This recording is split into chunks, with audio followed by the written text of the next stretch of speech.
নিম্নচাপ ও মৌসুমী বায়ুর প্রভাবে কয়েকদিনের টানা বৃষ্টিতে সাতক্ষীরায় জনজীবন বিপর্যস্ত। জেলার ৭ উপজেলার শত শত বিঘা মাছের ঘের ও ফসলি জমি এখন পানির নিচে।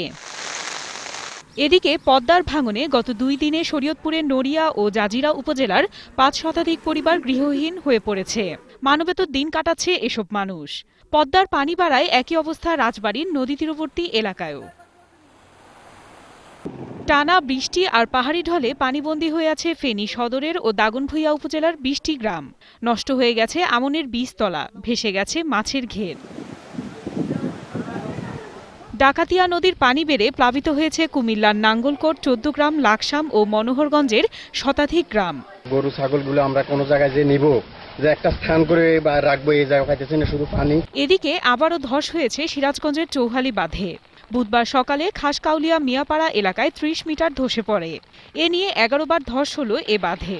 বাঁধের নকশায় ত্রুটি থাকায় এমনটি হচ্ছে বলে জানান উপজেলা নির্বাহী কর্মকর্তা। দেখা যাচ্ছে যে কোথাও কোথাও প্লাস্টার ভালো করে প্লাস্টার করা হয়নি এবং টাঙ্গাইল পানি উন্নয়ন বোর্ডের এক্সএন সাহেবের সাথে আমার কথা হয়েছে।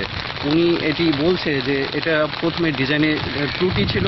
উত্তরে বগুড়া, গাইবান্ধা সহ অন্যান্য জেলায় বন্যার পানি কমলেও ভাঙনের কবলে পড়েছে নদী তীরবর্তী মানুষ।